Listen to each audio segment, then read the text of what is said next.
Pelik, aset siapa? Mahkamah sekat. Apa muslihat sebenar Pakatan Harapan beri kerusi kepada muda? Bersatu goyang, dua menteri nak masuk UMNO? SPRM tunggu bukti perasuah dari Amerika Syarikat. Muda sebar poster Pakatan Harapan korupsi?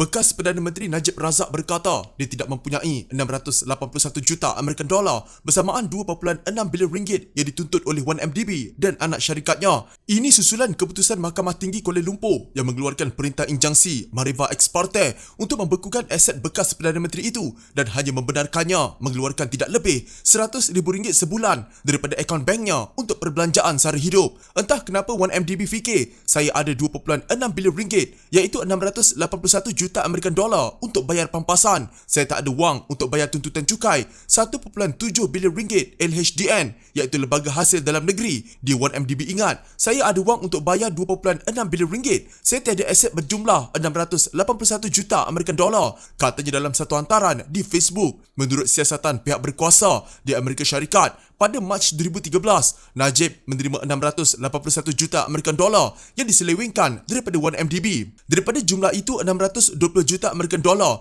didakwa telah dipulangkan ke akaun yang dikawal oleh ahli perniagaan yang menjadi buruan iaitu Jolo. Sebahagian daripada dana yang dipulangkan itu didakwa telah dibelanjakan untuk membeli barang kemas untuk isteri Najib, Rosmah Mansor. Najib sebelum ini berulang kali menegaskan bahawa 681 juta American dollar adalah derma daripada keluarga diraja Arab Saudi dan menafikan sebarang salah laku. Dia kini dibicarakan atas dakwaan penyelewengan. Najib dalam catatan Facebook membayangkan sahaman sivil 1MDB itu bermotifkan politik. Dakwanya, firma guaman yang mewakili 1MDB, Tuan Rosli Dahlan Saravana, dimiliki oleh peguam peribadi bekas Perdana Menteri Muhyiddin Yassin. Dia berkata adalah jelas bahawa sahaman itu difailkan untuk membina persepsi bahawa dia mempunyai aset bernilai 681 juta American dollar untuk dibekukan. Ini palsu. Setelah bertahun-tahun menyiasat, kerajaan amat jelas berapa nilai aset yang saya ada, katanya. Najib juga dalam catatannya berkata bahawa saman itu kebetulan dibuat susulan dengan pilihan raya mengejut Johor pada 12 Mac ini. DAP dan Amanah bersetuju memberi laluan kepada Ikatan Demokratik Malaysia atau MUDA di 6 kerusi Dewan Undangan Negeri di Johor dalam pilihan raya negeri 12 Mac. Pemimpin kanan ketiga-tiga parti itu dalam kenyataan bersama sebentar tadi mengumumkan senarai kerusi yang akan ditandingi MUDA seperti berikut: Tenang, Bukit Kepong, Parit Raja, Macap, Puteri Wangsa dan Bukit Permai. Keputusan itu adalah hasil rundingan antara Amanah, DAP dan MUDA menjelang PRN Johor nanti. Kesemua 6 kerusi itu dahulunya ditandingi bersatu dalam PRU14 ketika parti itu masih sebahagian daripada Pakatan Harapan. Sebagai komponen gabungan pembangkang, Bersatu memenangi 4 daripada kerusi-kerusi berkenaan iaitu Tenang, Bukit Kepong, Puteri Wangsa dan Bukit Permai. Pengumuman itu ditandatangani secara bersama oleh Setiausaha Agung DAP Lim Guan Eng, Presiden Amanah Muhammad Sabu dan Presiden MUDA Syed Saddiq Syed Abdul Rahman. Sebagai sebahagian daripada proses rundingan, Pakatan Harapan membahagikan kerusi-kerusi yang dahulu ditandingi bersatu antara parti-parti komponen dengan PKR mendapat 20 kerusi, Amanah 20 dan DAP 16. Parti-parti komponen juga masing-masing dikendaki berunding sendiri dengan parti-parti bukan Pakatan Harapan termasuklah MUDA. Rundingan antara PKR dan MUDA belum diumumkan hasilnya. Dalam kenyataan itu mereka berkata, rundingan memuktamadkan agar tiada pertindihan kerusi antara tiga parti itu di setiap kawasan selain bekerjasama sebagai rakan strategik bagi memenangi pilihan raya dan membentuk kerajaan negeri baru walaupun MUDA tidak menyertai Pakatan Harapan. Ini serasi dengan prinsip kemah besar untuk menyatu padukan semua parti politik dan menggembling tenaga yang bersedia melawan Kerajaan Barisan Nasional Perikatan Nasional, kata mereka. Difahamkan bahawa 4 daripada 6 kerusi yang diberikan kepada MUDA pada awalnya diperuntukkan buat Amanah. DAP pula memberi laluan di Bukit Permai dan Macap. Dengan itu, DAP dan Amanah akan masing-masing bertanding 14 dan 16 kerusi, manakala Muda akan bertanding di sekurang-kurangnya 6 kerusi. Jumlah ini mungkin bertambah bergantung kepada berapa kerusi yang sanggup diberikan PKR kepada parti itu. Kini perhatian tertumpu pada hasil rundingan Muda dengan PKR yang menampakkan perbezaan pandangan dengan DAP dan Amanah. Ini termasuklah keputusan PKR untuk menggunakan lambang sendiri di PRN Johor, sementara DAP dan Amanah akan menggunakan lambang Pakatan Harapan.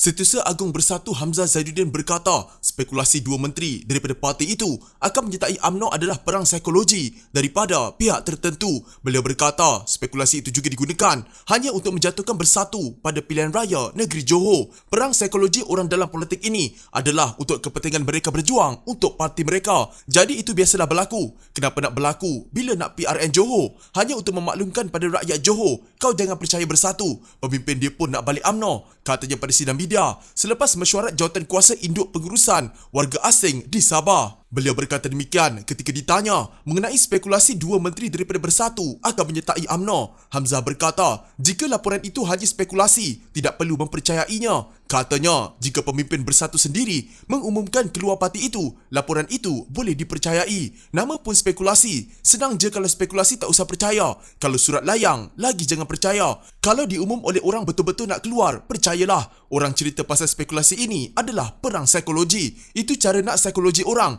Sebab itu, patut tanya apakah itu spekulasi atau perang psikologi. Jawapan saya, oleh kerana spekulasi, tujuan mereka hanya sebagai psikologi, katanya. Suruhanjaya Pencegahan Rasuah Malaysia SPRM bekerjasama dengan pihak berkuasa Amerika Syarikat bagi mendapatkan senarai nama yang didakwa menerima rasuah daripada bekas pegawai bank Goldman Sachs Group Incorporated, Tim Lesner. Ketua Pesuruhjaya SPRM Azam Baki ketika mengesahkan perkara itu berkata pihaknya juga sudah membuka kertas siasatan susulan aduan yang dibuat bekas Perdana Menteri Najib Razak tahun lalu terhadap pegawai bank berkenaan. Bagaimanapun beliau mengakui usaha untuk mendapatkan nama berkenaan agak sukar kerana melibatkan individu dari luar negara dan terpulang kepada pihak Amerika Syarikat untuk berkongsi maklumat yang diperlukan. Kita sedang berhubung dengan pihak Amerika Syarikat jika mereka boleh kongsikan bukti baru. Itu hak prerogatif mereka. Jika mereka nak kongsi, mereka akan sedia kongsikan bukti nama. Permohonan ini bukan kami boleh terus buat kerana kita perlu melalui pejabat peguam negara kerana sebarang keterangan luar negara yang kita peroleh mesti melalui Mutual Legal Assistance dan undang-undang negara berkenaan. Setakat ini ada reaksi positif daripada Amerika Syarikat, tetapi mereka belum lagi dedahkan bukti diperlukan. Kami sedang cuba dan amat berharap dapat senarai nama, katanya ketika ditemui di Ibu Pejabat SPRM. Pada 27 Oktober tahun lalu, Najib membuat laporan terhadap bekas pegawai Goldman Sachs Group Incorporated itu di SPRM Putrajaya bagi membolehkan pihak berkuasa Malaysia menyoal, membawa balik atau meminta senarai nama daripada Jabatan Kehakiman DOJ Amerika Syarikat dalam usaha membersihkan namanya dalam kes 1MDB. Najib dilaporkan berkata tindakannya itu diambil kerana sudah habis usaha yang dilakukannya untuk mendapatkan senarai nama individu daripada syarikat 1MDB dan kerajaan Malaysia yang didakwa pernah disogok oleh Lesner sebagai pengakuan salah lelaki itu di Mahkamah Amerika Syarikat pada 2018. Pengakuan salah itu menyaksikan Goldman Sachs bersetuju membayar ganti rugi sebanyak 3.9 bilion ringgit bersamaan 16.4 bilion ringgit kepada kerajaan Malaysia. Pada awal tahun ini, iaitu tahun lepas, peguam saya berjaya memenangi kes di Amerika Syarikat untuk mendapatkan senarai nama dalam pengakuan Tim Lesner yang disogok beliau. Namun, kerajaan Amerika Syarikat melalui DOJ membantah keputusan Mahkamah Amerika Syarikat dan menghalang nama itu didedahkan kepada umum, katanya selepas membuat laporan berkenaan. Penerangan Muda Kedah dikenakan tindakan gara-gara berkongsi poster yang memaparkan PKR dan parti-parti komponen dalam Pakatan Harapan mengamalkan korupsi. Poster yang dinaikkan di Facebook Parti Muda Kedah turut mendakwa Perikatan Nasional dan Barisan Nasional saling mengamalkan korupsi bersama-sama parti-parti pembangkang terbabit. Tertulis pada poster itu kenyataan berbunyi, hentikan korupsi, undi dan ubah persepsi. Manakala pada kapsion hantaran tersebut ditulis, jangan biarkan korupsi binasakan institusi negara. Ketua Penerangan Muda Kebangsaan Luqman Long berkata perkongsian poster tersebut telah mengeruhkan hubungan muda dengan parti politik pembangkang yang lain. Tambahnya, perkongsian poster berkenaan tidak mematuhi sebarang prinsip yang jelas dalam muda. Luqman dalam satu kenyataan berkata beliau mengambil tanggungjawab sepenuhnya terhadap perkongsian poster berkenaan. Sebagai langkah ke hadapan, saya telah mengambil keputusan untuk menggantung penerangan muda Kedah dari sebarang aktiviti berkaitan muda. Ini sama sekali tidak menafikan bahawa kekhilafan dari pihak saya telah mengeruhkan hubungan yang baik antara muda dan rakan-rakan pembangkang lain. Maka saya memohon maaf atas kejadian yang tidak diingini ini